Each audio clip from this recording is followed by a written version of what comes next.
ಸಾಯಿರಾಮ್. ಆತ್ಮೀಯ ವೀಕ್ಷಕ ಬಾಂಧವರಿಗೆಲ್ಲ ಇವತ್ತಿನ ಜೀವನಾಮೃತ ಕಾರ್ಯಕ್ರಮಕ್ಕೆ ಸ್ವಾಗತ ಸುಸ್ವಾಗತ. ವೀಕ್ಷಕರು, ಇವತ್ತಿನ ಸಂಚಿಕೆ ಭಾಳ ಪ್ರತಿಯೊಬ್ಬರು ನೋಡಬೇಕಾದಂಥದ್ದು, ಅರ್ಥ ಮಾಡ್ಕೋಬೇಕಾದಂಥದ್ದು. ಯಾಕೆಂತಂದರೆ ಒಂದು ಗಾದೆ ಇದೆ, ಪ್ರತಿಯೊಬ್ಬರ ಮನೆಯಲ್ಲಿ ಒಂದು ಸಾವು ಇರಲೇಬೇಕು, ಒಂದು ರೋಗ ಇರಬೇಕು ಅಂತ. ಮನೆಗೊಂದು ಸಾವು ಮನೆಗೊಂದು ರೋಗ ಇರಬೇಕು ಅಂತ ಒಂದು ಗಾದೆ.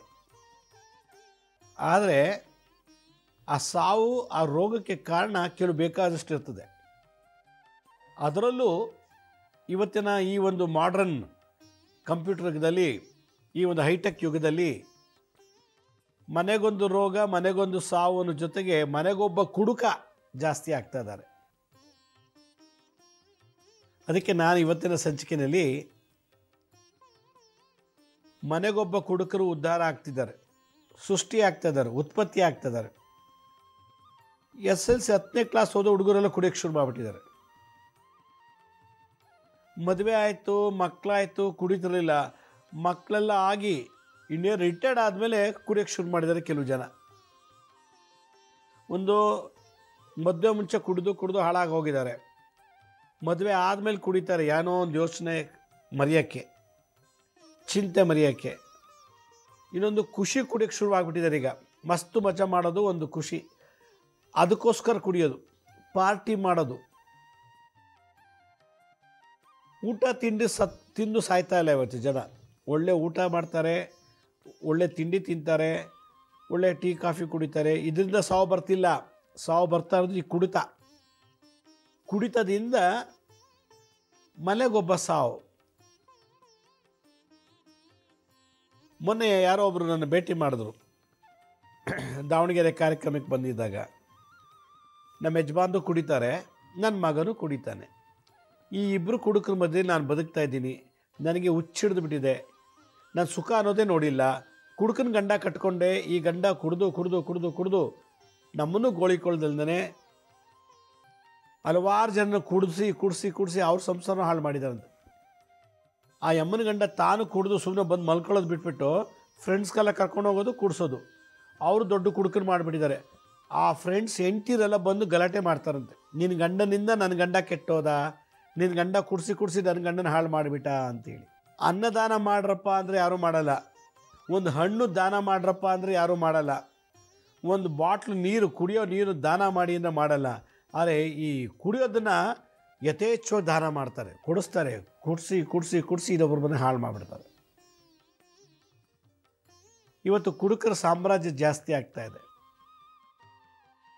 ಮನೇಲಿ ಅಪ್ಪ 5 ಬಾಟ್ಲು ಕುಡಿದ್ರೆ ಅವನು ರಕ್ತದಿಂದ, ಅವನು ವೀರ್ಯದಿಂದ ಹುಡ್ತಂಥ ಮಗ, ಅಪ್ಪ 10 ಬಾಟ್ಲನ್ನು ಮಗ 50 ಬಾಟ್ಲು ಕುಡಿತಾನೆ. ನೋಡಿ, ಕುಡಿಯೋದು ಅದೊಂದು ಫ್ಯಾಷನ್ ಅಂದ್ಬಿಟ್ಟಿದೆ.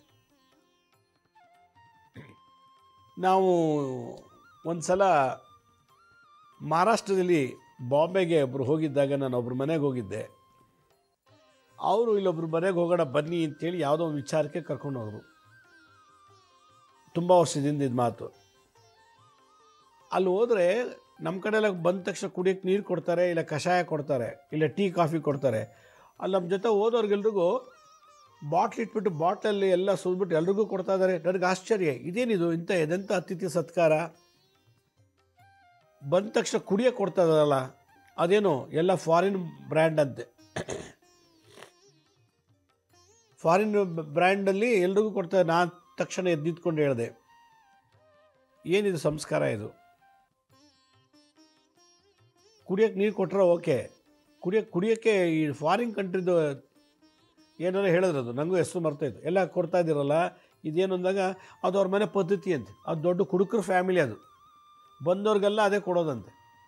ಅವ್ನಿಗೆ ಇಷ್ಟ ಇದೆಯೋ ಅಲ್ವೋ ಗೊತ್ತಿಲ್ಲ, ಇಷ್ಟ ಇರೋ ಕುಡಿಬೋದು, ಇಲ್ಲ ಅಂದರೆ ಅದು ವಾಪಸ್ಸು ಬಾಟ್ಲಿಗೆ ಹಾಕಿ ಇಟ್ಕೊಂಡು ಟೈಟ್ ಮಾಡಿ ಇಟ್ಕೋತಾರೆ. ನೋಡಿ, ಈ ಥರ ಇದೊಂದು ಈ ಸಂಸ್ಕಾರ ಬರ್ತಾ ಇದೆ.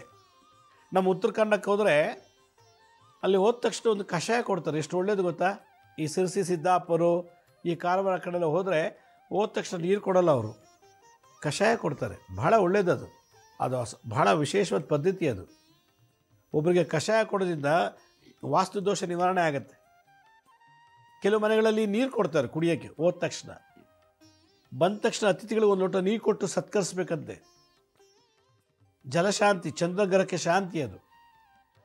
ಈ ಥರ ಪದ್ಧತಿ ಇರುವಾಗ ಈ ಕುಡಿಯೋದು ಮನೆ ಒಳಗೆ ನಾನು ಸುಮಾರು ಇಲ್ಲೊಂದು ಯಾವುದೋ ಒಂದು ಕಾರ್ಯಕ್ರಮಕ್ಕೆ ಉದ್ಘಾಟನೆಗೆ ಹೋಗಿದ್ದೆ. ಆ ಮನೆಯಲ್ಲಿ ಒಂದು 20x10 20x20 ಒಂದು ರೂಮ್ ಮಾಡಿಬಿಟ್ಟು ಆ ಮನೆ ಒಳಗೆ ಬಾರ್ ಮಾಡ್ಕೊಂಡ್ಬಿಟ್ಟಿದ್ದಾರೆ. ಬಾರ್ ಏನೋ ಬಾರ್ಗೊಂದು ಸಪ್ರೇಟ್ ಮಾಡಿದ್ರಲ್ಲ ರೂಮ್. ಹೌದು, ಇದೊಂದು ನಮ್ಮನೆ ಒಂದು ಬಾರ್ ಇದೆ, ಒಂದು ಇದೆ, ಸ್ವಿಮ್ಮಿಂಗ್ ಪೂಲ್ ಇದೆ, ಬಾರ್ ಇದೆ, ಎರಡೂ ಇಟ್ಕೊಂಡಿದ್ದೀವಿ ಅಂತ. ಆ ಮನೆ ಪೂಜಾ ಮಂದಿರ ಇಲ್ಲ, ದೇವ್ರ ಮನೆ ಮಾಡಿಲ್ಲ, ಜಗ್ಲಿ ಮಾಡಿಲ್ಲ, ಬಾರ್ ಇದೆ ನೋಡಿ ಸಣ್ಣದು, ಕೂತ್ಕೊಂಡು ಕುಡಿಯೋಕ್ಕೆ ಮನೆಗೆ ಬಂದಾಗ ಎಲ್ಲರೂ ಬರೋ ಫ್ರೆಂಡ್ಸ್ನೆಲ್ಲ. ಇದು ಒಂದು ಸಿಸ್ಟಮ್ ಆಗಿಬಿಟ್ಟಿದೆ ಈಗ. ಇವತ್ತಿನ ಸಮಾಜದಲ್ಲಿ ಕಾಯಿಲೆ ಇದೆಯೋ ಏನೋ ಗೊತ್ತಿಲ್ಲ, ಮನೆಗೊಬ್ಬ ಕುಡುಕರಿದ್ದಾರೆ. ಈಗ ನಮ್ಮ ಅಪ್ಪ ಕುಡಿತಾರೆ, ನಾನೇ ಕುಡಿಬಾರ್ದು ಅನ್ನೋ ಪ್ರಶ್ನೆ ಮಕ್ಕಳಲ್ಲಿ ಬರ್ತಾ ಇದೆ. ಮಾಂಸ ತಿನ್ನೋಕ್ಕೆ ಇಲ್ಲ, ನಮ್ಮಲ್ಲಿ ಮಾಂಸ ತಿನ್ನೋ ಅಭ್ಯಾಸನೇ ಇಲ್ಲ. ನಮ್ಮ ಗೋತ್ರದಲ್ಲಿ ಮಾಂಸದ ಅಡುಗೆನೇ ಮಾಡಲ್ಲ, ನಮ್ಮ ಮಾಂಸ ತಿನ್ನೋ ಜನನೇ ಇಲ್ಲ, ಮಾಂಸ ತಿನ್ನೋಕ್ಕೆ ಶುರು ಮಾಡಿಬಿಟ್ಟಿದ್ದಾರೆ. ಅದರಿಂದ ಇವತ್ತು ಸಮಾಜದಲ್ಲಿ ಆರೋಗ್ಯ ಹಾಳಾಗ್ತಿರೋದು ನಾವು ತಿನ್ನೋ ಊಟ ತಿಂಡಿನಲ್ಲ, ನಮ್ಮ ದುಶ್ಚಟಗಳಿಂದ ಆರೋಗ್ಯ ಹಾಳಾಗಿ ಸಾಲ ಬಾಧೆಯಾಗಿ ರೋಗ ಬಾಧೆಯಾಗಿ ಸಾಯ್ತಾ ಇದ್ದೀವಿ. ಹೀಗಾಗಿ ಇವತ್ತಿನ ಸಂಚಿಕೆಯಲ್ಲಿ ಕುಡಿಯೋ ಚಟಕ್ಕೆ ಕಲ್ತಿದ್ರೆ ಮನೆಯಲ್ಲಿ ಗಂಡ ಮಗ ಹೆಂಡತಿ ಹೆಣ್ಮಕ್ಳು ಯಾರೇ ಆಗಿರಲಿ ಅವ್ರನ್ನ ಬಿಡುಗಡೆ ಮಾಡೋದು ಹೇಗೆ ಈ ಚಟದಿಂದ ಅನ್ನೋ ಒಂದು ಎಪಿಸೋಡನ್ನ ನಾನಿವಾಗ ಮಾಡ್ತಾಯಿದ್ದೀನಿ. ಒಬ್ಬ ವ್ಯಕ್ತಿ ಅಥವಾ ಹೆಣ್ಣಾಗಲಿ ಗಂಡಾಗಲಿ ಮನೇಲಿ ಕುಡಿಯೋಕ್ಕೆ ಕಲ್ತ್ಬಿಟ್ಟ ಅಂತಂದರೆ ಅವರೆಷ್ಟೇ ಕೋಟಿ ಆಸ್ತಿ ಇದು ಕೂಡ ಹೊಟ್ಟೋಗುತ್ತೆ. ಕುಡಿತ ಮನುಷ್ಯನ ದೇಹ ಹಾಳು ಮಾಡೋದಲ್ಲ, ನಮ್ಮ ಸ್ಥಾನಮಾನವನ್ನು ಹಾಳು ಮಾಡುತ್ತೆ. ಒಂದು, ಕುಡಿತ ನಮ್ಮ ಆರೋಗ್ಯ ಹಾಳು ಮಾಡುತ್ತೆ. ಕುಡಿಯೋ ಚಟದಿಂದ ನಮಗೆ ಬರೋ ಒಂದು ಏನು ಲಕ್ಷ್ಮಿ ಅನುಗ್ರಹ ಅದು ಕೂಡ ಕೆಟ್ಟೋಗುತ್ತೆ. ನೀರು ಕುಡಿದವರೇ ಬದುಕಲ್ಲ, ಹಾಲು ಕುಡಿದವರೇ ಬದುಕಲ್ಲ, ಮಜ್ಜಿಗೆ ಕುಡಿದವ್ರು ಬದುಕಲ್ಲ.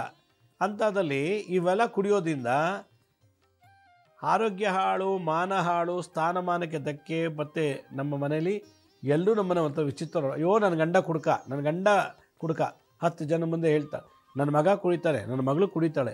ಈಗ ಹುಡುಗರಿಗಿಂತ ಹುಡುಗಿರಿಗೆ ಕುಡಿಯೋ ಚಟ ಜಾಸ್ತಿ ಆಗ್ಬಿಟ್ಟಿದೆ. ಮೊನ್ನೆ ಯಾರೋ ಒಬ್ರು ಬಂದು ಹೇಳಿದ್ರು, ನನ್ನ ಮಗಳು ರೂಮಲ್ಲಿ ಬಾಗಿಲು ಹಾಕ್ಕೊಂಡು ಕೂತ್ಕೊಂಡು ಕುಡಿದು ಆಮೇಲೆ ಬಾಲು ತೆಗಿತಾಳೆ, ನೋಡೋಷ್ಟರೊಳಗೆ ಬೆಳಗಿನ ಜಾವ 10-11 ಗಂಟೆ ಆಗಿರ್ತದೆ. ಆಫೀಸಿಗೆ ಆಮೇಲೆ ಹೋಗ್ತಾಳೆ. ಯಾರು ಕಳಿಸಿದ್ರು ಏನು ಕಳಿಸಿದ್ರು ಗೊತ್ತಿಲ್ಲ, ಕುಡಿಯೋ ಚಟ ಕಲಿತೆ. ಅವಳು ಎಲ್ಲಿ ತರ್ತಾಳೋ ಯಾರು ಕೊಡ್ತಾರೋ ಗೊತ್ತಿಲ್ಲ, ಒಟ್ಲು ಕುಡಿತಾಳೆ. ಬಾಯೆಲ್ಲ ಗಬ್ಬು ವಾಸನೆ ಅವ್ಳು ಸ್ನಾನ ಮಾಡಿ ಬರೋವರೆಗೂ. ಈ ರೀತಿ ಕಂಪ್ಲೇಂಟ್ಸ್ ಇವತ್ತು ಜಾಸ್ತಿ ಆಗ್ತಾಯಿದೆ. ಕುಡಿಯೋ ಚಟ ಇತ್ತು ಅಂದರೆ ಮದುವೆ ಆಗೋಕ್ಕೆ ಮುಂಚೆನೇ ನನ್ನ ಕಡೆ ಒಂದು ಸಜೆಷನ್, ನಾನು 48 ವರ್ಷದ ಅನುಭವ ಹೇಳ್ತಾ ಇದ್ದೀನಿ. ಗಂಡು ಮಕ್ಕಳು ಯಾರ್ಯಾರು ಕುಡಿಯೋ ಚಟ ಇದೆಯೋ ದಯವಿಟ್ಟು ನೀವು ಮದುವೆ ಮಾಡ್ಕೋಬೇಡಿ. ಇಲ್ಲ ಕುಡಿಯೋ ಚಟ ಬಿಟ್ಬಿಡಿ ಕಂಪ್ಲೀಟು, ಆಮೇಲೆ ಮದುವೆ ಮಾಡ್ಕೊಳ್ಳಿ. ಕುಡಿಯೋ ಚಟ ಇಟ್ಕೊಂಡು ಮದುವೆ ಮಾಡಿಕೊಂಡು ಪಾಪ ಹುಡುಗಿ ಮದುವೆ ಆದಮೇಲೂ ಒಬ್ಬ ಕುಡುಕನ ಜೊತೆ ಬದುಕೋದು ಭಾಳ ಕಷ್ಟ. ಕೆಲವು ಮನೇಲಿ ಮಕ್ಕಳು ಕುಡಿಯೋ ಚಟ ಗೊತ್ತಿರ್ತದೆ, ನನ್ನ ಮಗ ಕುಡುಕ ದಿನ ಕುಡಿತಾನೆ ಅಂತ ಗೊತ್ತಿದ್ದು ಕೂಡ ಮದುವೆ ಆದಮೇಲೆ ಸರಿ ಹೋಗ್ತೇನೆ ಅಂತೇಳಿ ಮದುವೆ ಮಾಡಿಬಿಡ್ತಾರೆ. ಮದುವೆ ಆದಮೇಲೆ ಇನ್ನೂ ಜಾಸ್ತಿ ಕುಡಿಯೋಕ್ಕೆ ಶುರು ಮಾಡ್ತಾನೆ ಅವನು. ಯಾವಾಗ ಈ ಕುಡುಕನ ಕಟ್ಕೊಂಡು ಬಾಳ್ತಾಳಲ್ಲ ಪಾಪ ಹುಡುಗಿ ಹೆಂಡತಿ, ಅವಳು ದಿನ ಕಣ್ಣೀರು ಹಾಕ್ತಾಳೆ, ನನ್ನ ಗಂಡ ಕುಡುಕ, ಇಂಥ ಕುಡುಕನ ಮದುವೆ ಮಾಡಿಬಿಟ್ರು. ದಿನ ಕುಡ್ಕೊಂಬರೋದು ಮಲಗೋದು, ಹೆಂಡ್ತಿನ ಯೋಗಕ್ಷೇಮ ಕೇಳಲ್ಲ, ಏನಿಲ್ಲ, ಕುಡ್ಕೊಂಬಂದು ಹೊಡಿಯೋದು, ಬೈಯೋದು, ನಿಮ್ಮ ಅಪ್ಪ ಸರಿಯಿಲ್ಲ, ನಿಮ್ಮ ಅಮ್ಮ ಸರಿಯಿಲ್ಲ ಅಂತೇಳಿ ಕುಡ್ಕೊಂಬಂದು. ಈ ಥರ ಒಬ್ಬ ಇವನಿಗೆ ಕಟ್ಕೊಂಡು ಅಪ್ಪ ಅಮ್ಮನಿಗೂ ಬಯಸಿ ತನ್ನ ಬಾಳು ಹಾಳು ಮಾಡ್ಕೊಳ್ಳೋ ಬದಲು ನಾನು ಸತ್ತೋಗೋದ ವಾಸಿ ಅಂತ ಅನಿಸ್ಬಿಡ್ತದೆ ಕೆಲವು ಹೆಣ್ಮಕ್ಳಿಗೆ. ಅದರಿಂದ ಯಾರು ಕುಡಿಯೋ ಚಟ ಇದೆಯೋ ಅದು ಕಂಪ್ಲೀಟ್ ಬಿಟ್ಬಿಡಿ. ಬಿಟ್ಟಾದ್ಮೇಲೆ ಮದುವೆ ಮಾಡ್ಕೊಳ್ಳಿ. ಕುಡಿಯೋ ಚಟದಲ್ಲೇ ಇದ್ದು ಮದುವೆ ಮಾಡಿಕೊಂಡ್ರೆ ನಿಮ್ಮ ಗೋತ್ರಕ್ಕೆ ಸ್ತ್ರೀ ಶಾಪ ಬಂತು, ಆ ಸೊಸೆ ಕಣ್ಣೀರು ನಿಮಗೆ ತಟ್ಟಿಬಿಡ್ತದೆ. ತಂದೆ ತಾಯಿಗಳು ಅಷ್ಟೇ, ದಯವಿಟ್ಟು ತಿಳ್ಕೊಳ್ಳಿ, ಮದುವೆ ಮಾಡೋದು ದೊಡ್ಡದಲ್ಲ. ಮದುವೆ ಆದಮೇಲೆ ಇಂಥ ಕುಡುಕರಿಗೆ ಮದುವೆ ಮಾಡಿಬಿಡ್ತೀರ ನೀವು. ಮದುವೆ ಮಾಡಿದ್ಮೇಲೆ ಏನು, ಆ ಹುಡುಗಿ ಕಣ್ಣೀರು, ಅವಳ ಶಾಪ, ಅವ್ರ ಅಪ್ಪ ಅಮ್ಮನ ಶಾಪ ತಟ್ಟಿದ್ರೆ, ಅಕಸ್ಮಾತ್ ನಿಮ್ಮನೇಲಿ ಹೆಣ್ಮಕ್ಳಿದ್ರೆ ಆ ಸೊಸೆ ಶಾಪ ನಿಮ್ಮನೆ ಹೆಣ್ಮಕ್ಳಿಗೆಲ್ಲ ತಟ್ಟುತ್ತೆ. ಅಷ್ಟಮಂಗಳ ಮಾಡಿಸಿದಾಗ ನೋಡಿಬೇಕಾದ್ರೆ ಬರುತ್ತೆ, ನಿಮ್ಮ ಮನೇಲಿ ಯಾವುದೋ ಸ್ತ್ರೀ ಶಾಪ ನಿಮ್ಮ ಹೆಣ್ಮಕ್ಳು ತಟ್ಟಿದೆ. ಹೌದು, ಯಾರಿದ್ದಾರೆ ನಮ್ಮ ಹೆಣ್ಮಕ್ಳಿಗೆ ನೋಡಿದ್ರೆ ಸೊಸೆ ಶಾಪ ಹೆಣ್ಮಕ್ಳಿಗೆ. ಮಗ ಕುಡಿತಾರೆ ಗೊತ್ತಿದ್ದು ಕೂಡ ಮದುವೆ ಮಾಡಿದ್ದಾರೆ. ಮದುವೆ ಮಾಡಿಬಿಟ್ಟು ಹೆಂಡ್ತಿ ನೋಡ್ಕೊಳ್ಳಲ್ಲ, ಒಡೆಯೋದು ಬಡಿಯೋದೆಲ್ಲ ಮಾಡ್ತಾರೆ. ಅವಾಗೇನಾಗುತ್ತೆ, ಆ ಹುಡುಗಿ ಕಣ್ಣೀರು ಅತ್ತೆ ಮಾವ ಗಂಡನ ಅಕ್ಕ ತಂಗಿರಿಗೆಲ್ಲ ತಟ್ಟಿಬಿಡುತ್ತೆ. ಇದು ಒಂದು. ಎರಡನೇದು, ಯಾರು ಈ ಕುಡಿತ ಅಭ್ಯಾಸ ಇರ್ತದೋ ಮದುವೆ ಆಗಕ್ಕೆ ಮುಂಚೆನೇ ಕುಡಿದು ಹಾಳಾಗಿರ್ತಾರಲ್ಲ, ಅಂಥ ವೀರ್ಯದಲ್ಲಿ ಉಡ್ತಾರಲ್ಲ ಮಕ್ಕಳು, ಅವ್ರಿಗೂ ಈ ದೋಷ ತಟ್ಟುತ್ತೆ. ಅವರು ಕುಡಿಯೋ ಚಟ ಇರ್ತದೆ. ಯಾಕಂದರೆ ಆ DNA ಒಳಗೆ ಬಂದುಬಿಡ್ತದೆ. ಅದು ಡಿಆಕ್ಸಿರೈಬೋನ್ಯೂಕ್ಲಿಕ್ ಆ್ಯಸಿಡು, ಆ ಕ್ರೋಮೋಸೋಮ್ಸು ಅಪ್ಪನಲ್ಲಿ ಏನು ಚಟ ಇತ್ತೋ, ಏನು ಬುದ್ಧಿ ಇತ್ತೋ ಅದೆಲ್ಲ ಕ್ಯಾರಿ ಆಗಿಬಿಡ್ತದೆ, ಮುಂದಿನ ಜನ್ರೇಷನ್ ಕೊಟ್ಟೋಗುತ್ತೆ. ಅಕಸ್ಮಾತ್ ಏನಾದರೂ ತಂದೆ ಕುಡುಕ, ತಾಯಿ ಕುಡಿಯಲ್ಲ, ದೊಡ್ಡ ಕುಡುಕ ತಂದೆ, ಆದರೆ ಅವನಿಗಿಬ್ಬರು ಗಂಡು ಮಕ್ಳು ಇರ್ತಾರೆ ಅಂತ ಇಟ್ಕೊಳ್ಳಿ. ಆದರೆ ಇಬ್ಬರು ಗಂಡು ಮಕ್ಕಳು ಕುಡಿಯಲ್ಲ. ಕಾರಣ ಏನಂದರೆ, ತಾಯಿಲಿರೋ ಒಂದು ಪವರು, ತಾಯಿ ಗರ್ಭದಲ್ಲಿದ್ದಾಗ ಆ ಅಂಡಾಣು ತಾಯಿಲಿ ಬಿಡುಗಡೆ ಆಗುತ್ತಲ್ಲ ಅಂಡಾಣು, ಅದರ ಪವರಿಂದ ಅಪ್ಪ ಕುಡಿದ್ರು ಗಂಡು ಮಕ್ಕಳು ಕುಡಿಯೋದಿಲ್ಲ. ಇದೊಂದಿದೆ. ಈಗ ಗಂಡ ಹೆಂಡತಿ ಇಬ್ಬರು ಕುಡಿತಾರೆ. ಹೀಗಾಗಿ ಮಕ್ಕಳಿಗೆ ಅದು ಬಂದ್ಬಿಟ್ಟಿರ್ತದೆ, ಗಿಫ್ಟ್, ಅದು ವರದಾನ, ವರ ಕೊಟ್ಟಂಗೆ ಅದು. ಇನ್ನೊಂದು ವಿಶೇಷ ನಾನು ನೋಡಿದ್ದೀನಿ ಕೆಲವು ಮನೆಗಳಲ್ಲಿ, ಅದು ದಿನ ಕುಡುಕರಲ್ಲ, ದಿನ ಕುಡಿಯಲ್ಲ, ಯಾವುದೋ ಒಂದು ಸಲ ಕುಡಿಯೋದು. 6 ತಿಂಗಳಿಗೋ ಬರ್ತ್ಡೇ ಪಾರ್ಟಿಗೆ ಹೋದಾಗಲೋ, ಇಯರ್ ಎಂಡಲ್ಲಿ ಡಿಸೆಂಬರ್ 31 ಕುಡಿತಾನಂತವ್ನು. ಯಾರು ವರ್ಷ ಕೊನೆಯಲ್ಲಿ ಕುಡಿತೀನಿ ಆಮೇಲೆ ಕುಡಿಯಲ್ಲ ಅಂತ. ಅವನು ಮದುವೆ ಆದ, ವರ್ಷಕ್ಕೊಂದು ಸಲ ಕುಡಿಯೋನು ಮದುವೆ ಆದ, ಗಂಡು ಮಗು ಆಯಿತು. 9-10 ಕ್ಲಾಸಲ್ಲೋ ಇದ್ದಾನೆ ಮಗ, ಆಗಲೇ ಕುಡಿತಾನೆ, ಡ್ರಗ್ಸ್ ತೊಗೋತಾನೆ. ಇವನೇನು ಕುಡಿತಾನೆ, ಇವನೇನು ಡ್ರಗ್ಸ್ ತೊಗೋತಾನೆ ಅಂತ ಯೋಚನೆ ಮಾಡಿದಾಗ, ಆಮೇಲೆ ಕೌನ್ಸಿಲಿಂಗ್ ಮಾಡಿದಾಗ, ಎಲ್ಲ ಮಾಡಿದಾಗ, ಅವನು ಯಾರು ಗುರುನೇ ಇಲ್ಲ ಅವನಿಗೆ ಕುಡಿಸೋಕ್ಕೆ. ಯಾರೋ ಒಂದು ಕುಡಿತಿದ್ದ, ಟಿ ವಿ ನೋಡೋದೇನೋ, ಮೊಬೈಲ್ ನೋಡೋದೇನೋ, ಏನೋ ಒಂದು ನೋಡ್ದ ಅನಿಸುತ್ತೆ, ಅದನ್ನು ಇನ್ಸ್ಪಿರೇಷನ್ ಆಗಿದೆ. ಅವನಿಗೆ ಗುರು ಇಲ್ದೇ ಬಂದಿದೆ ವಿದ್ಯೆ. ಯಾಕೆಂದರೆ ಅಪ್ಪ ಕುಡಿಯೋ ಚಟ ಇತ್ತಲ್ಲ, ಅದನ್ನು ದಿನ ಕುಡಿದ್ರು ಕುಡುಕ, ವರ್ಷಕ್ಕೊಂದ್ಸಲ ಕುಡಿದ್ರು ಕುಡುಕ. ನನ್ನ ಭಾಷೆಯಲ್ಲಿ ದಿನ ಕುಡಿದ್ರು ಕುಡುಕ, ವರ್ಷಕ್ಕೊಂದ್ಸಲ ಕುಡಿದ್ರು ಕುಡುಕ, 6 ತಿಂಗಳು ಕುಡಿದ್ರು ಕುಡುಕಾನೆ. ಒಂದು 500 ಲೀಟ್ರು ಮೊಸರಿಗೆ, 500 ಲೀಟ್ರ್ ಹಾಲಿದೆ, ನಂತರ ಅದಕ್ಕೆ 500 ಲೀಟ್ರ್ ಹಾಕಬೇಕು ಮೊಸರುದೇ ಇಲ್ಲ. 500 ಲೀಟ್ರ್ ಹಾಲಿಗೆ ಒಂದೇ ತೊಟ್ಟು ಮೊಸರು ಹಾಕ್ಬಿಟ್ಟಾದರೆ ಪಟ್ಟಂತ ತೊಳೆದೋಗುತ್ತೆ. ಹಾಗೆ ದಿನ ಕುಡಿದ್ರು ಕುಡುಕ, ವರ್ಷಕ್ಕೊಂದ್ಸಲ ಕುಡಿದ್ರು ಕುಡುಕ, ಅದು ರಕ್ತದಲ್ಲಿ, ವೀರ್ಯದಲ್ಲಿ ರಿಜಿಸ್ಟರ್ ಆಗಿಬಿಡ್ತದೆ. ಕೆಲವು ಹೆಣ್ಮಕ್ಳು ಕುಡಿತಾರೆ, ಆಮೇಲೆ ಮದುವೆ ಆಗ್ತಾರೆ, ಕುಡಿದು ಕುಡುಕಿ ಅವಳು. ಒಂದು 5 ವರ್ಷ ಕುಡಿತಾಳೆ, ಕಾಲೇಜ್ಗೆ ಹೋಗುವಾಗ, ಕೆಲಸಕ್ಕೆ ಹೋಗುವಾಗೆಲ್ಲ ಮದುವೆ ಆಗ್ತಾಳೆ. ಆಮೇಲೆ ನೋಡಿದ್ರೆ ಗಂಡ ಕುಡುಕ ಅಲ್ಲ, ಹೆಂಡತಿ ಕುಡ್ದಿರ್ತಾಳೆ. ಆಗ ಒಂದು 5 ವರ್ಷ ಎಲ್ಲ ನೋಡಿದ್ರೆ ಆ ಹೆಣ್ಮಗು ಅಲ್ಲಿ ಗಂಡು ಮಗಲಿ ಕುಡಿಯೋ ಚಟಕ್ಕೆ ಬಲಿಯಾಗಿಬಿಡ್ತದೆ. ತಾಯಿ ಗರ್ಭದಿಂದ, ತಾಯಿ ಕುಡುಕಿ ಅಲ್ವಾ, ತಾಯಿ ಕುಡಿತಾ ಇದ್ಲು, ಮಗುಗೂ ಬಂತು. ಇವೆಲ್ಲ ಗುರು ಇಲ್ದರೆ ಬರೋ ವಿದ್ಯೆಗಳು. ಇನ್ನೊಂದು, ಸವಾಸ ದೋಷದಲ್ಲಿ ಕಲ್ತಿದ್ದಾರ. ಕೆಲವು ದುಡ್ಡಾಗಿ ಕುಡಿಯಲ್ಲ, ಫ್ರೀಯಾಗಿ ಕೊಡ್ಸೋರು ಕುಡಿತಾರೆ. ಇದೊಂದು ಚಟ ಇದೆ. ದುಡ್ಡಾಕಿ ತಾವು ಕುಡಿಯಲ್ಲ, ಅವ್ರು ಕೊಡ್ಸೋರು ಕುಡಿತಾರೆ. ಅವರೆಲ್ಲ ಲಿಮಿಟೆಡ್ಡು. ಕೆಲವು ಇರ್ತಾರೆ, ತಾನೂ ಕುಡಿದು ಇನ್ನೊಬ್ರಿಗೂ ಕುಡಿಸ್ಬಿಡ್ತಾರೆ. ಇವನು ಮನೆ ಮಾರಿ, ಹೊಲ ಮಾರಿ, ಗದ್ದೆ ಮಾರಿ, ಒಡವೆ ಮಾರಿ, ಎಲ್ಲ ಮಾರಿ ಕುಡಿದು ಇವತ್ತು ಎಲ್ಲ ಹೆಂಡತಿ ಮಕ್ಕಳ ಬೀದಿ ತಂದಿಟ್ಬಿಟ್ಟಿದ್ದಾರೆ. ಈ ಥರ ದೋಷ ಇರೋರು ದಯವಿಟ್ಟು ಮದುವೆ ಮಾಡ್ಕೋಬೇಡಿ. ಹೆಣ್ಣಾಲಿ ಗಂಡಾಲಿ ಕುಡಿಯೋ ಚಟ ಆಯಿತು ಅಂದರೆ, ಮದುವೆ ಮುಂಚೆನೇ ಕುಡಿಯೋ ಚಟ ಆಯಿತು ಅಂದರೆ ನಿಮ್ಮ ಮಕ್ಳಿಗೆ ಬಂದೇ ಬರುತ್ತೆ, ರಕ್ತ ವೀರ್ಯದಲ್ಲಿ ಒಟ್ಟೋಗುತ್ತೆ. ಎರಡನೇದು, ಕುಡಿಯೋ ಚಟದಿಂದ ನಿಮ್ಗೆ ಯಾವುದೇ ರೀತಿ ಸುಖ ಇಲ್ಲ. ಕುಡಿದು ಕಾರ್ ತೊಗೊಳ್ಳಿಲ್ಲ, ಸೈಟ್ ತೊಗೊಳ್ಳಿಲ್ಲ, ಬಗ್ಲೆ ಕಟ್ಟಲಿಲ್ಲ, ಒಡವೆ ಮಾಡಿಸ್ಕೊಂಡಿಲ್ಲ, ಕುಡಿಯೋ ಚಟ ಇದ್ದರೂ ಯಾವತ್ತೂ ನಷ್ಟ ವಿನಃ ಆದಾಯ ಇಲ್ಲ. ಆದ್ದರಿಂದ ಕುಡಿಯೋದು ಬಹಳ ತಪ್ಪು. ಯಾರ ಮನೆಯಲ್ಲಿ ಹೆಂಗಸಾಗಲಿ ಗಂಡಸರಾಗಲಿ, ಹುಡುಗ ಆಗಲಿ ಹುಡುಗಿ ಆಗಲಿ, ಮಕ್ಕಳಾಗಲಿ, ವಯಸ್ಸಾದವರಾಗಲಿ, ರಿಟೈರ್ಡ್ ಆಗೋರು ಕುಡಿತಿಲ್ಲ, ರಿಟೈರ್ಡ್ ಆದಮೇಲೆ ಫ್ರೆಂಡ್ಸ್ ಜೊತೆ ಸೇರ್ಕೊಂಡು ಕುಡಿಯೋಕ್ಕೆ ಶುರು ಮಾಡಿಬಿಟ್ಟಿದ್ದಾರೆ. ಇದೊಂಥರ ಹೊಸ ಪದ್ಧತಿ ಆಗಿಬಿಟ್ಟಿದೆ. ಅವ್ರಿಗೆ ಮನೆಗೆ ದುಡಿಯಲ್ಲ, ಅದು ಕುಡಿಯೋಕ್ಕೆ ದುಡ್ಡು ಸಿಗುತ್ತೆ.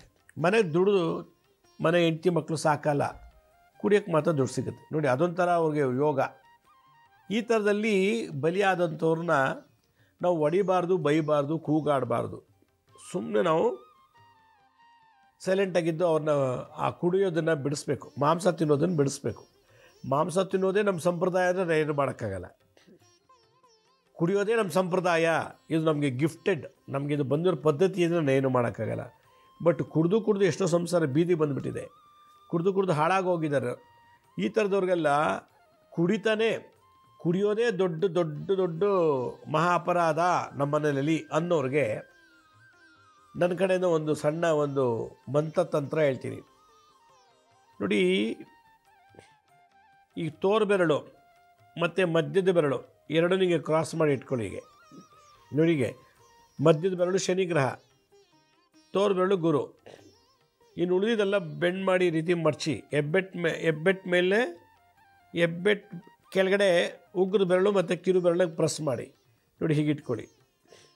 ಹೀಗೆ ಇಟ್ಕೊಂಡು ಕಣ್ಣು ಮುಚ್ಕೊಂಡು ಪೂರ್ವ ಅಥವಾ ಉತ್ತರಕ್ಕೆ ಮುಖ ಮಾಡಿಕೊಂಡು ಓಂ ಮಂ ಸೌಂ ಈಂ ನಂ ಲಂ ಮ್ರೀಂ ರಮಣ ಭವಶ ಶರವಣ ಭವ ಅನ್ನೋದನ್ನು ಉಲ್ಟಾ ಮಾಡಿದ್ದಾರೆ ಇಲ್ಲಿ ಈ ಮಂತ್ರದಲ್ಲಿ. ಶರವಣ ಭವ ಅಂದರೆ ಸುಬ್ರಹ್ಮಣ್ಯ, ರವಣ ಭವಶ ವಾಮದೇವ ಶಿರೋ ವಿಷ್ಣು ಸ್ಥಿತಿ ಕಾರಣ ಸುಬ್ರಹ್ಮಣ್ಯ ಮದ್ಯಪಾನ ಮಾಂಸಾಕರ್ಷಣಾಯ ಸ್ವಾಹ. ಈ ರೀತಿ ಮುದ್ರೆ ಇಟ್ಕೊಂಡು ಕಣ್ಣು ಮುಚ್ಕೊಂಡು ಪೂರ್ವ ತುಂಬ ಉತ್ತರಕ್ಕೆ ಮುಖ ಮಾಡ್ಕೊಂಡು ಹೇಳಬೇಕು. ಇಲ್ಲಿ ಬೀಜಾಕ್ಷರಗಳಿದೆ. ಓಂ ಮಂ ಮನಸ್ಸಿಗೆ ಬೀಜಾಕ್ಷರ ಮಂ, ಸೌಂ ಆಸೆ ಆಕಾಂಕ್ಷೆಗಳಿಗೆ ಸೋಮನ ಬೀಜಮಂತ್ರ, ಈಂ ಸಹವಾಸ ದೋಷದಲ್ಲಿ ಕೆಟ್ಟೋಗಂತ, ನಂ ನಾನು ದುಡಿತೀನಿ ನಾನು ಕುಡಿತೀನಿ, ನಾನು ದುಡಿತೀನಿ ನಾನು ತಿಂತೀನಿ ಅನ್ನೋ ಅಹಂಗೆ ಅಹಂಕಾರ, ನಾನು ಅನ್ನೋ ಅಹಂಕಾರಕ್ಕೆ ನಂ. ಲಂ ಅಂದರೆ ಯಾವುದೋ ರೋಗ ಕಮ್ಮಿ ಆಗಲಿ, ಯಾವುದೋ ಚಿಂತೆ ಕಮ್ಮಿ ಆಗಲಿ, ರೋಗ ಹೊಟ್ಟೆ ನೋವು ಬರ್ತಿದೆ ಅದಕ್ಕೆ ಕುಡಿತಾ ಇದ್ದೀನಿ, ಸಾಲ ಬಾಧೆ ಇದೆ ಅದಕ್ಕೆ ಕುಡಿತಾ ಇದ್ದೀನಿ, ಈ ಥರ ಹಲವಾರು ಕಾರಣಗಳಿಂದ ಕುಡಿತಕ್ಕೆ ಬಲಿಯಾದವರು, ಅದಕ್ಕೆ ಲಂ ಅಂತ. ಮ್ರೀಂ ಅಂದರೆ ಧ್ವಂಸ ಮಾಡು, ಅದಕ್ಕೆ ರವಣ ಭವಶ ಶರವಣ ಭವ ಅನ್ನೋದನ್ನು ಉಲ್ಟಾ ಮಾಡಿದ್ದಾರೆ ಮಂತ್ರದಲ್ಲಿ. ರಮಣ ಭವಶ ವಾಮದೇವ ಅಂತಂದರೆ ಎಲ್ಲ ಕಾಲದಲ್ಲೂ ಎಲ್ಲ ಯುಗಗಳಲ್ಲೂ ಎಲ್ಲ ಸಮಯದಲ್ಲೂ ಎಲ್ಲ ಸ್ಥಳದಲ್ಲೂ ನಮ್ಮನ್ನು ಕಾಪಾಡುವಂಥವನಿಗೆ ವಾಮದೇವ ಅಂತ ಹೇಳ್ತಾರೆ. ಶಿರೋ ವಿಷ್ಣು ಸ್ಥಿತಿ ಕಾರಣ, ಶಿರೋ ಅಂದರೆ ತಲೆ, ತಲೆಯಿಂದ ಪಾದದವರೆಗೂ ಆ ಭಗವಂತನ ಸ್ವರೂಪಿಯಾದ ವಿಷ್ಣು ನಮ್ಮ ಸ್ಥಿತಿಯನ್ನು, ನಮ್ಮ ಒಂದು ಬೆಳವಣಿಗೆಯನ್ನು, ನಮ್ಮ ಆಚಾರ ವಿಚಾರವನ್ನು ಬೆಳಗ್ಗೆಯಿಂದ ಸಂಜೆವರೆಗೂ ಕಾಪಾಡು ಅಂಥೇಳಿ. ಸುಬ್ರಹ್ಮಣ್ಯ ಮದ್ಯಪಾನ, ಮದ್ಯ ಅಂದರೆ ಕುಡಿತ, ಮಾಂಸ ಅಂದರೆ ಮಾಂಸಾಕರ್ಷಣಾಯ ಸ್ವಾಹ ಅಂತೇಳಿ. ಅದಕ್ಕೆ ಆಕರ್ಷಣಾಯ ಅಂದರೆ ನನ್ನಲ್ಲಿರೋ ಕುಡಿತವನ್ನು ನೀನು ಆಕರ್ಷಣೆ ಮಾಡಿ ತೆಗೆದು ಬಿಸಾಕು, ಮಾಂಸ ತಿನ್ನೋ ಚಟ ಇದನ್ನು ಆಕರ್ಷಣೆ ಮಾಡಿ ಬಿಸಾಕ್ಬಿಡು ಅಂಥೇಳಿ ಸುಬ್ರಹ್ಮಣ್ಯಂಗೆ ಹೇಳೋದು. ಇದು ಸುಬ್ರಹ್ಮಣ್ಯ ತಂತ್ರಸಾರದಲ್ಲಿ ಬರುವಂಥದ್ದು ನೋಡಿ. ಇನ್ನೊಂದ್ಸಲ ಹೇಳ್ತೀನಿ. ಮಧ್ಯದ ಬೆರಳು ಶನಿ ಯಾರು? ಕುಡುಕ, ದುಶ್ಚಟಕ್ಕೆ ಕಾರಕ ಶನಿ, ಮನಸ್ಸನ್ನು ಕಂಟ್ರೋಲ್ ಮಾಡೋದು ಗುರು. ಇದು ಇನ್ನು ಉಳಿದ ಎಲ್ಲ ಬೆರಳುಗಳನ್ನ ಬೆಂಡ್ ಮಾಡಿ ಇಟ್ಕೋಬೇಕು. ಓಂ ಮಂ ಸೌಂ ಈಂ ನಂ ಲಂ ಮ್ರೀಂ ರಮಣ ಭವಶ ವಾಮದೇವ ಶಿರೋ ವಿಷ್ಣು ಸ್ಥಿತಿ ಕಾರಣ ಸುಬ್ರಹ್ಮಣ್ಯ ಮದ್ಯಪಾನ ಮಾಂಸಾಕರ್ಷಣಾಯ ಸ್ವಾಹ ಅಂತ ಹೇಳಬೇಕು. ಇದು ಮುದ್ರಾ ಮತ್ತು ಮಂತ್ರ. ತಂತ್ರ ಏನು? ನೀವೇನು ಕುಡಿತೀರಲ್ಲ ಅದು ಅದು ಯಾವುದೋ ಬ್ರ್ಯಾಂಡ್, ಯಾವ ಬ್ರ್ಯಾಂಡ್ ಕುಡಿತೀರಲ್ಲ ಅದನ್ನು ತೊಗೊಂಡು ಕೈಲಿಟ್ಕೊಂಡು ಮಂತ್ರ ಹೇಳಿಬಿಟ್ಟು ಹರಿಯೋ ನದಿಗೆ ಬಿಟ್ಬಿಡ್ಬೇಕು. ಅದನ್ನು ಹರಿಯೋ ನದಿಗೆ ಸುರಿಬೇಕು. ಏನೋ ನೀವೇನು ಕುಡಿತೀರಲ್ಲ ಅದು ಬಾಟ್ಲ್ ತೊಗೊಳ್ಳಿ, ಕೈಲಿಟ್ಕೊಳ್ಳಿ, ಈ ಮಂತ್ರ ಹೇಳಿ ಒಂದು ಅರ್ಧ ಗಂಟೆ, ಹರಿತಾರೋ ನೀರಿಗೆ ಅದು ಕ್ಯಾಪ್ ಓಪನ್ ಮಾಡಿ ಬಿಟ್ಬಿಡ್ಬೇಕು. ಆಗ ಕುಡಿಯೋ ಚಟ ಬಿಟ್ಬಿಡ್ತಾರೆ. ಮಾಂಸ ತಿನ್ನೋ ಚಟ ಬಿಡ್ತಾರೆ. ಮದ್ಯಪಾನ ಮಾಂಸಾಕರ್ಷಣಾಯ ಸ್ವಾಹ. ಮದ್ಯಪಾನ ಮಾಂಸ ಇವೆರಡು. ಮಾಂಸ ತಿನ್ನೋರಿಗೆ ಹಾರ್ಟ್ ಅಟ್ಯಾಕ್, ಮಾಂಸ ತಿನ್ನೋರಿಗೆ ಡಯಾಬಿಟಿಸ್, ಮಾಂಸ ತಿನ್ನೋರಿಗೆ ಕ್ಯಾನ್ಸರ್, ಮಾಂಸ ತಿನ್ನೋರಿಗೆ ಮೂಲವ್ಯಾಧಿ ರೋಗ, ಮಾಂಸ ತಿನ್ನೋರಿಗೆ ಎಲ್ಲ ಥರ ರೋಗ.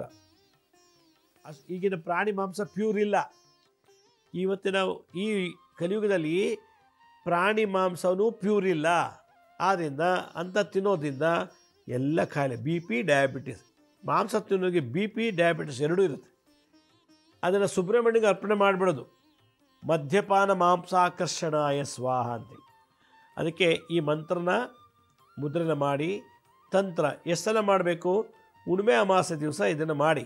ನಿಮಗೆ ಈ ಕುಡಿತದ ಮೇಲೆ ಆಸಕ್ತಿ ಹೊಟ್ಟೋಗುತ್ತೆ. ಈ ಥರ ಮಾಡ್ತಾ ಬಂದರೆ ಜೀವನದಲ್ಲಿ ಎಷ್ಟೋ ದುಡ್ಡು ಉಳಿತಾಯ ಮಾಡ್ತೀರಾ. ದುಡ್ಡು ಉಳಿತಾಯ ಆಗುತ್ತೆ ಅನ್ನೋ ಗೊತ್ತಿಲ್ಲ, ಆರೋಗ್ಯ ಉಳಿಯುತ್ತೆ, ಆರೋಗ್ಯವನ್ನು ಕಾಪಾಡ್ಕೊತೀವಿ. ಈ ರೀತಿ ಮಾಡಿ. ಅದಕ್ಕೆ ಮನೆಗೊಬ್ಬ ಕುಡುಕರು ಈಗ ಜಾಸ್ತಿ ಆಗ್ತಿದ್ದಾರೆ. ಅದನ್ನು ಕಮ್ಮಿ ಮಾಡ್ಕೊಳ್ಳೋಕ್ಕೆ ಇದು ಮಾಡಬೇಕು. ನಿಮ್ಮಲ್ಲಿ ಗಂಡನೋ ಮಗನೋ ಕುಡಿತಿದ್ರೆ ಅಟ್ಲೀಸ್ಟ್ ಹೆಂಡ್ತಿನೋ ತಾಯಿನೋ ಯಾರೋ ಒಬ್ಬರು ಮಾಡಿ ತಂತ್ರ. ಅವ್ರು ಮಾಡಲ್ಲ ಅಂದರೆ ಬೇರೆಯವ್ರು ಮಾಡಿ. ಅವ್ರು ಕುಡಿಯೋದಕ್ಕೆ ಬಿಟ್ಟರೆ ಇದೇನು ಮಾಡಲ್ಲ ಅಂದರೆ ನೀವು ಮನೇಲಿ ದೊಡ್ಡವರು ಇದನ್ನು ಮಾಡಿ ನೋಡಿ, ಅವ್ನು ಕುಡಿಯೋದು ಬಿಡ್ತಾರೆ. ಇದು ನನ್ನ ಕಡೆಯಿಂದ ಕೊಡೋ ಒಂದು ಸಜೆಷನು. ವೀಕ್ಷಕರೇ, ನಮ್ಮ ಹಳೆ ಸಂಚಿಕೆಯಲ್ಲಿ ಯಾರು ನೋಡೋಕ್ಕಾಗಿಲ್ವೋ, ನಮ್ಮ ಶಿರಡಿ ಸಾಯಿ ಭಿಕ್ಷಾ ಕೇಂದ್ರ ಮತ್ತು ಹೆಲ್ತ್ ಸೈನ್ಸ್ ಅಂತ ಎರಡು ಯೂಟ್ಯೂಬ್ ಚಾನಲ್ ಇದೆ. ಇದ್ರ ಜೊತೆಗೆ SSMK ಜ್ಞಾನೋದಯ ಅಂತ ಒಂದು ಮ್ಯೂಸಿಕ್ ಚಾನಲ್ ಇದೆ. ಮೂರಕ್ಕೆ ಸಬ್ಸ್ಕ್ರೈಬ್ ಮಾಡ್ಕೊಳ್ಳಿ. ಪಕ್ಕದ ಬೆಲ್ ಬಟನ್ ಪ್ರೆಸ್ ಮಾಡಿ. ನೋಡಾದ್ಮೇಲೆ ಲೈಕನ್ನು ಬಟನ್ ಪ್ರೆಸ್ ಮಾಡಿ. ಆಮೇಲೆ ಆ ಲಿಂಕನ್ನು ನಿಮ್ಮ ಬಂಧು ಮಿತ್ರರಿಗೆ ವಾಟ್ಸಪ್ ಮುಖಾಂತರ, ಇಮೇಲ್ ಮುಖಾಂತರ ಶೇರ್ ಮಾಡಿ. ಗುರುಜಿ ಲಕ್ಷ್ಮೀ ಶ್ರೀನಿವಾಸ್ ಅಂತೇಳಿ ಫೇಸ್ಬುಕ್ಕು, ಇನ್ಸ್ಟಾಗ್ರಾಮು, ಟ್ವಿಟ್ಟರು, ಲಿಂಕ್ಡ್ಇನ್ ಕೂಡ ನಾವು ಅಪ್ಲೋಡ್ ಮಾಡ್ತಾಯಿದ್ದೀವಿ. ಇದ್ರ ಜೊತೆಗೆ ನಮ್ಮ ಯೂಟ್ಯೂಬ್ ಚಾನಲ್ ಅಲ್ಲದೆ ಮಧ್ಯೆ ನಾವು ಹಲವಾರು ಸೋಷಿಯಲ್ ಮೀಡಿಯಾದಲ್ಲಿ ಕೂಡ ಅಪ್ಲೋಡ್ ಮಾಡ್ತಾಯಿದ್ದೀವಿ. ಅಪಾಯಿಂಟ್ಮೆಂಟ್ಸ್ ಬೇಕಿದ್ದರು www.lakshmisrinivas.in ಅಂತ ನೀವೇ ಲಾಗಿನ್ ಆಗಿ ಯಾವ ಡೇಟ್ ಯಾವ ಟೈಮ್ಗೆ ಅಪಾಯಿಂಟ್ಮೆಂಟ್ ತೊಗೋಬೋದು ಅಂತ ಹೇಳ್ತಾ ಇವತ್ತಿನ ಸಂಚಿಕೆ ಮುಗಿಸ್ತಾ ಇದ್ದೀನಿ. ಇದೇ ರೀತಿ ನಾಳಿನ ಸಂಚಿಕೆಯಲ್ಲಿ ಮತ್ತೊಂದು ವಿಶೇಷವಾದಂಥ ಮಾಹಿತಿಯನ್ನು ತಮ್ಮನ್ನು ಭೇಟಿ ಮಾಡ್ತೀನಿ. ಅಲ್ಲಿವರೆಗೂ ನನ್ನ ನಮಸ್ಕಾರ.